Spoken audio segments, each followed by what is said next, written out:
Good morning. Welcome to the Core Connection. I'm Mira Rubin here with you on Enlightened World Network. And today's topic is stepping outside of the box and what might be available to us if we were to suspend all our ideas of who we are and what we're capable of and see what might present itself as possible. So before we get started, let's just take a minute or two to get present. Let's take a deep breath in through your nose and hold it. And imagine clean, crisp oxygen flooding into your lungs, flowing into your bloodstream, nourishing all your cells, all your organs, bringing vital life energy to your body and being. And as you exhale any tension, stress, negativity, fatigue. And now let's take another deep breath in through your nose and hold it. This time, imagine brilliant, bright light lighting you up from the inside out, illuminating, electrifying, and energizing all your cells, all your molecules, all your electrons, lighting you up from the inside out. And as you exhale any remaining stress, tension, negativity, fatigue. And now let's just gently press our palms together. Very softly and gently rub your palms together, feeling that wonderful sensation, the tickling, the tingling, the smoothness or roughness, and allow yourselves to become present right here, right now, in this marvelous body that allows you to experience the world. So welcome, welcome, welcome. So today we're going to talk about stepping outside of the box. There's a Joe Dispenza meditation that I've been doing, and I think it's called Getting Out of the Box, something like that. And so the thinking behind this topic today is, what if we were able to suspend our notion of who we are, of if we were able to just sort of suspend our experience of our lives as they currently exist, of our knowing of ourselves, to enter into the vast space of possibility, and to, as Joe Dispenza says in the meditation, become more of the blackness that is going out to forever and becoming less of you. And what if we were able to become less of ourselves? It's ironic because we talk about becoming more authentically expressed all the time, but in this particular instance, and I think that it ironically, as we become able to connect to the broader field, we do become more authentically expressed. So by becoming less of ourselves in a certain way, we become more of who we are, especially when we can recognize that we are essentially consciousness. So when we allow ourselves to become less identified with the manifestation that we are in the world, our physicalness, our beliefs, our emotions, our experiences, our memories, our likes and our dislikes, our preferences, as we allow ourselves to disidentify with those aspects of being, then what becomes available to us?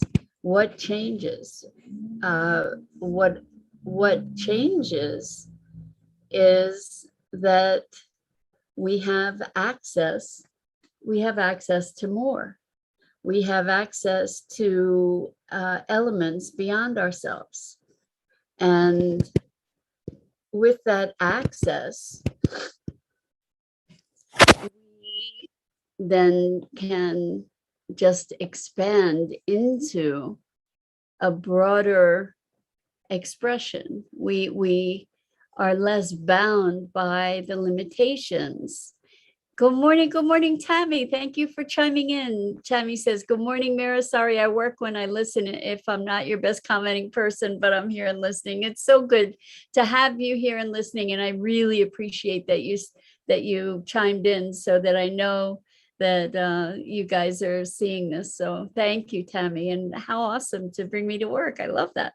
And bring our community together at work. So stepping outside of the box. I think we do tend to become quite attached to who we are, or who we believe ourselves to be, or who we conjure ourselves into being on an ongoing basis, right? We're constantly affirming our identities and our sense of preference and ideas and emotions and reactions. And so if we allow ourselves to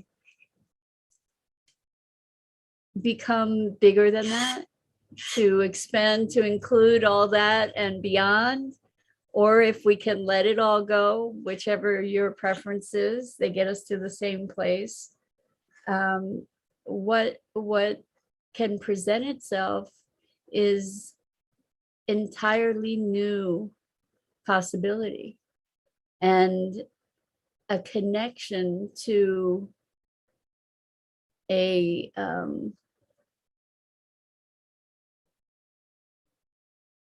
bigger inspiration. I wanted to say divine inspiration, and maybe that's really accurate, I don't know, but an inspiration of consciousness that then opens doors to our beingness. If we disidentify with even our physicalness, we often, I know an awful lot of people who have autoimmune issues. I'm one of them. And to be disidentifying with those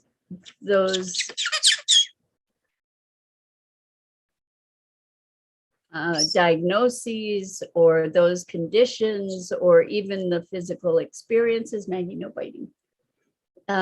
If we can allow ourselves to kind of transcend the boundaries of those experiences, magic can happen. As we no longer identify with those kinds of containments, then our physicalness often will shift. So Tammy says, good morning, Maggie. Maggie, LOL, being heard this morning. Yes, Maggie has lots to say. She's very animated this morning. Maggie sleeps under the covers. So that might be really weird. When her previous owners told me that she slept under the covers, I was just taken aback, like, wouldn't you crush her? And anyway, she sleeps under the covers, and she likes to climb down to the bottom of the bed, and then occasionally will nip my feet, which is very disconcerting when you're sleeping, all of a sudden to be awoken by her nibbling on me. And sometimes it's very painful. And today she's especially bitey and woke me up with all kinds of nipping and pecking at me. So if I put her in her cage, she bounces off the walls of the cage. She's pretty spoiled. She likes being under the covers. So good morning, Sue. How wonderful to have you pop in.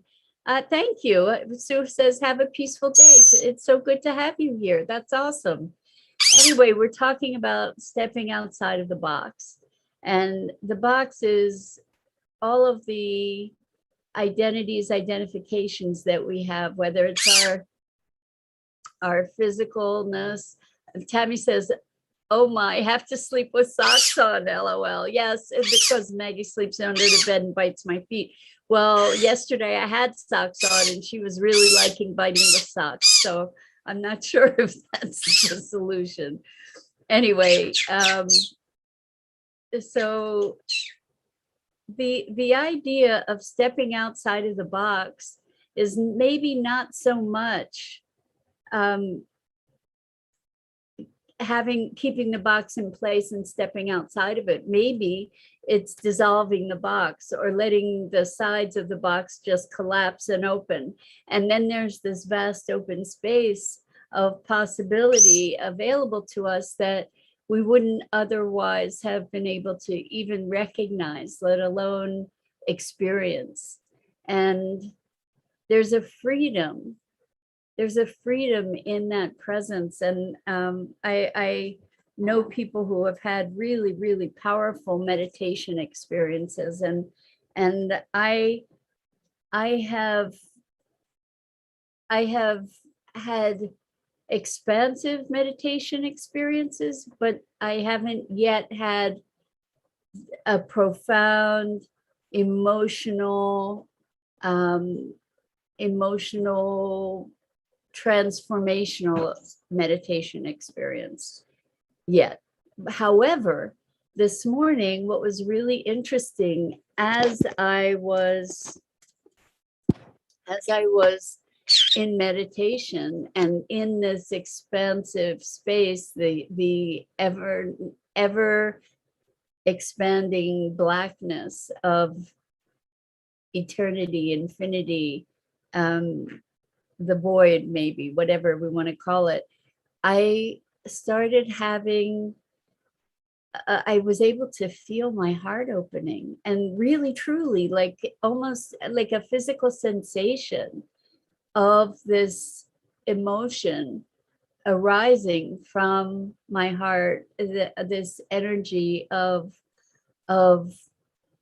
love and blissfulness. Now, it was an inkling of that feeling. But it was rising in me, and it was such a profound experience. And even though it was the wisps of that kind of awakening, it was still really powerful. And I felt it physically in my body arising from my heart, and it was quite remarkable. And I think that came from opening the sides of the box, allowing the box to collapse and expanding into this vast, unending emptiness, or as Deepak Chopra used to say anyway, the pregnant void, the pure potentiality. And to be presencing oneself into that space makes new awareness, new possibility available. And I really do believe that we have no concept of how vast our capacities and our capabilities are, that we have unbounded power to create our lives and to manifest in the world. And in order to do that, we first need to be able to transcend our limiting beliefs, to transcend the bounds and the binding that we impose upon ourselves and each other, and that we experience within our social context as well. That we have this great capacity to create reality and to shift reality. And I think it's a very interesting thing to allow yourself to be present to, that what if the reality that we experience and each of us experience our own reality with some collective overlap. But if we can allow that it's not real, it's a manifestation of our thought, of our predisposition, of our conditioning. And when we allow ourselves to step back, and we've talked about this a lot and recently as well, when we can allow ourselves to step back from the immersion in the manifestation of our reality, in air quotes. Good morning, Robin. Welcome, and so good to have you here with us. We're talking about stepping outside the box, and really maybe what we're talking about is disappearing the box, and to recognize, like, that if we could look at our lives as a play, for example, then we can recognize it as a construct. I don't know if you've ever looked at the drama of your life as a drama, you know, as a story that you're playing a role in. But when we have the capacity to step back and see our lives as roles, for instance, that we're playing, then that can be opening up the possibility for having new roles that we didn't even entertain or imagine previous to that recognition. So awareness, in other words, when we can have a meta view, when we can step back and see the bigger picture, without the attachment of this is the truth and this is reality, then possibilities open up, because we can recognize that we're crafting this drama in some capacity. And when we recognize that we're the writers and actors and producers, then maybe we can add a plot twist. Maybe we can change the scenery, so to speak. I'm wondering if this resonates for you, if you have had the experience of, okay, here's the way things are going, let me step back, and how else could they be instead? That we're not confined to the interpretations of our lives that we've experienced, that we're not trapped in them. And I think that there are times in our lives where we deeply experience being really at the effect of circumstances, at the effect of what life is presenting to us. And we spin these marvelously dramatic, rich stories that are filled with agony and ecstasy and all kinds of drama. And I wonder what shifts when we allow ourselves to be the observer, when we allow ourselves to be the audience, you know, stepping back, as well as the actors, the producers, the directors, and the writers. What happens when we step back to observe? We're detaching ourselves from that experience to a certain degree, enough to be able to make changes to the plot, or to expose new possibilities. I mean, like when you stand up and stand back, for instance, here's a scene and there's on close up, there's a confrontation that's happening, but if you stand back, maybe there's a door that somebody could escape through that you didn't even see when you were honed in on close up, right? Like that there are all kinds of possibilities for shift and change that we don't recognize when we're so deeply immersed and attached to the reality, in big air quotes, of the way that things are. And what if it is just a big dream? What if it were all a big dream? I don't know if you've had the experience in your dream of being able to shift the storyline, to change the dream, where you've had some element of lucid dreaming, or becoming conscious in a dream, where you can change the way that things are occurring.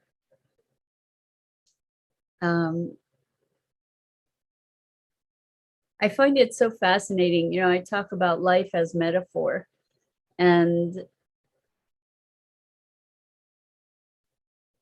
where everything has meaning and nothing has meaning. And I think that when we can stand back, we get a chance to recognize that. And in that recognition, there's a freedom. There's a freedom from the momentum of events. There's a freedom from the momentum of the rushing river of life, where we can stand back and recognize, oh, well, maybe I could get a raft, or maybe I could go over to the shore, or maybe there's a big flat rock in the sun in the middle of the rushing river that I can climb onto. That there are all kinds of unentertained possibilities that become available to us when we allow ourselves to detach a bit from the driving identity that is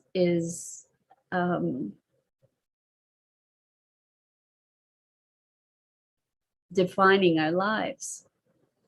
So I wonder,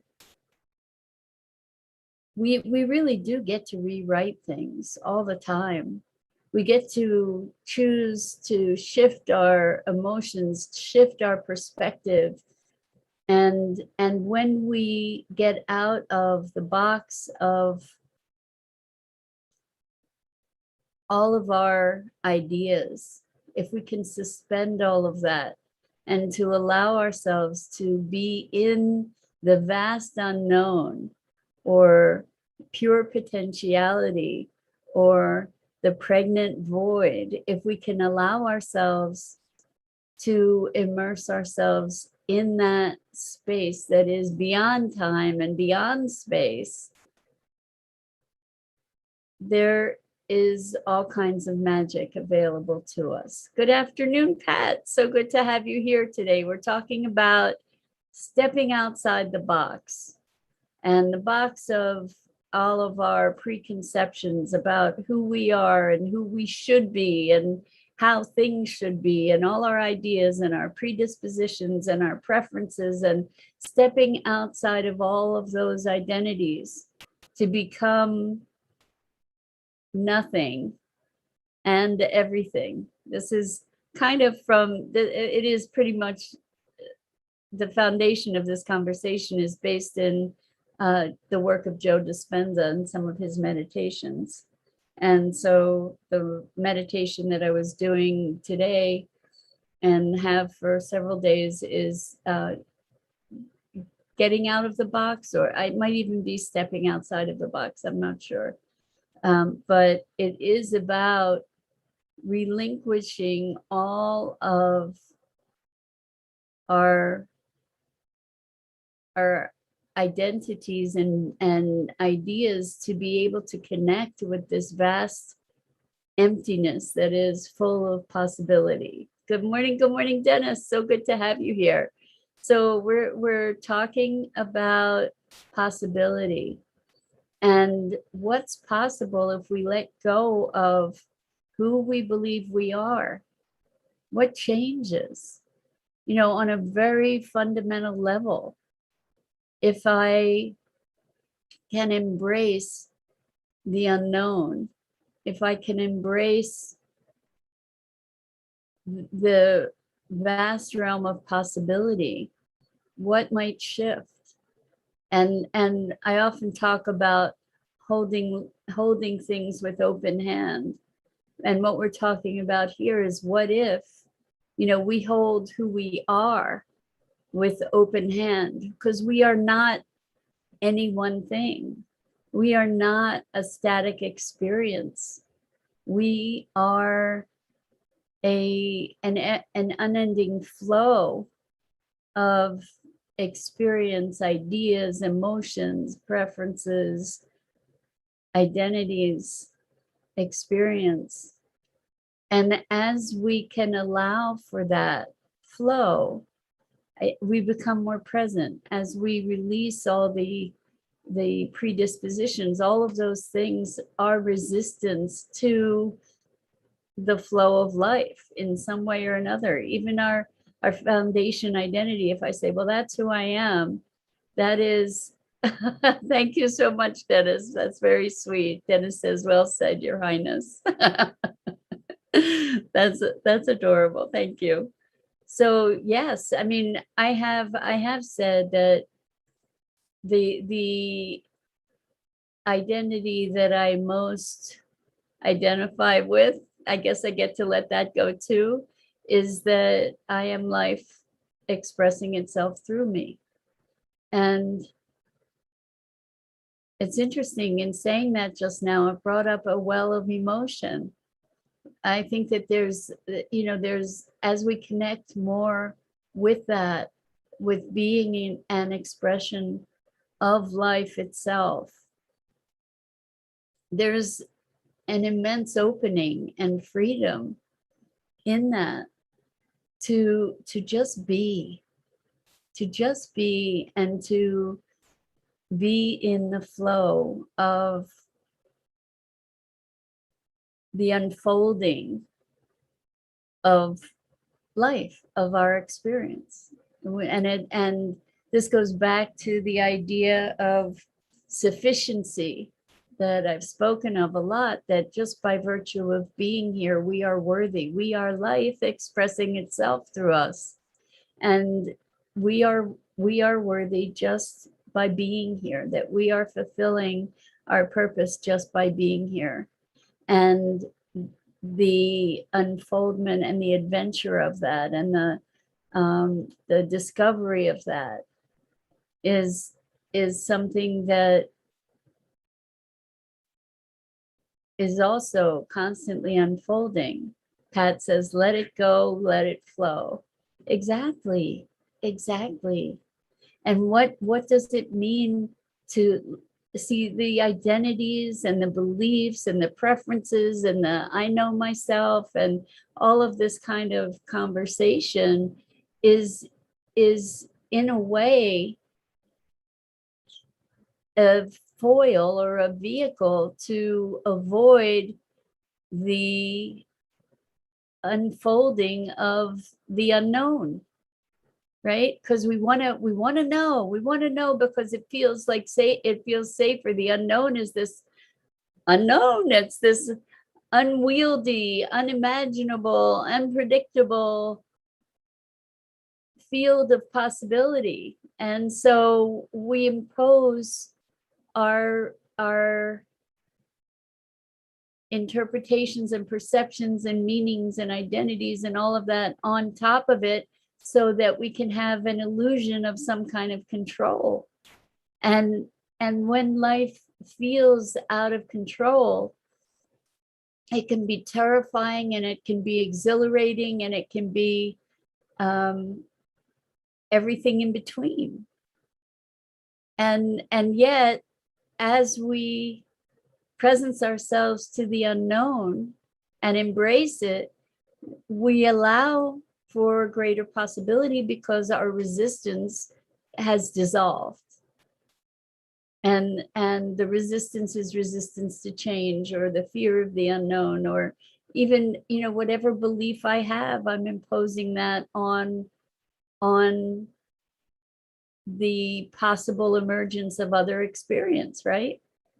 So stepping outside the box or letting the box dissolve, what does that make available to us? And can you allow that experience in your heart? What happens when we befriend the unknown? What happens when we release ourselves from the shackles of trying to impose our our perception, our will, our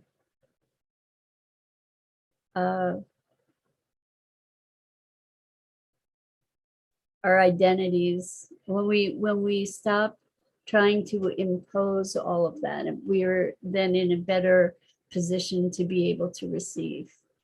Because I might have ideas about I'm not worthy, or I'm not smart enough, or I'm not young enough, or I'm not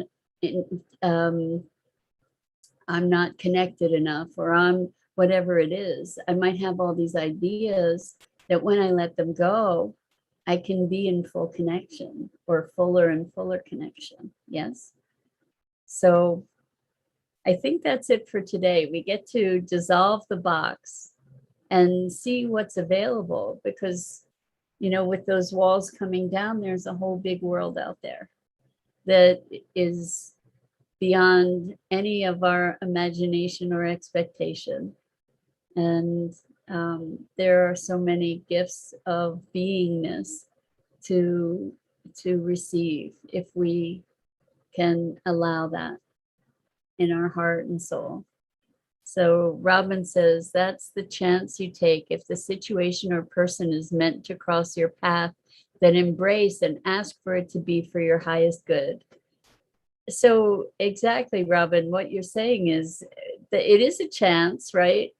But there's this vast possibility, and it is a play or a story of our own writing in so many ways. So as we open to allow that situation or person to cross our path, that we can have an intention that it be for our highest good. And if indeed we are life expressing itself through us, then all of it is for our highest good. And Robin says choice then. So I guess the choice is to be either expanding to include everything, or letting it all go. And as we allow more and more and more, maybe that's the choice. Maybe that's the ultimate choice. I don't know. I think that everything and nothing, it's kind of all the same. Like there's this pregnant nothingness, this the pregnant void, as Deepak Chopra would say. So Rosalind says, thank you, will do. Changing the container. The box is not limited to a square or a rectangle. And maybe we get to just, what happens when the container itself is gone? What happens when we're uncontained? I know that there's that often we can find freedom when we create restriction, because when we have boundaries, then we can expand within those boundaries. We can expand within that definition. And what happens as we expand those boundaries? How does that change things? I think these are good. These are really powerful questions, and maybe we can talk more about the way that boundaries help us to grow, or containers, so to speak, help us to grow. But I agree that we get to shift the container and maybe even disappear it. I'm not sure if that's even possible fully. So we'll get to explore it more. I love this kind of conversation, and I'm so grateful to you for engaging in it with me, um, because I think these things are life-altering conversations for real. And Robin says, "Oh, I was looking at this from another view." And that's beautiful, Robin, because there's another and another and another. There's a multitude of views through which to look at this conversation for sure. And all of those aspects offer us greater possibilities. So I think that's it for this morning. So I want to say thank you again for being here. I'm Mira Rubin. This is the Core Connection, and I go live each weekday morning here on the Enlightened World Network Facebook page. And I invite you to please check out the other awesome programming on Enlightened World Network, on EWN, One with the Earth, and Enlightened World Living. And I hope that you will be back here again soon to share these morning musings. Until next time, let's step outside.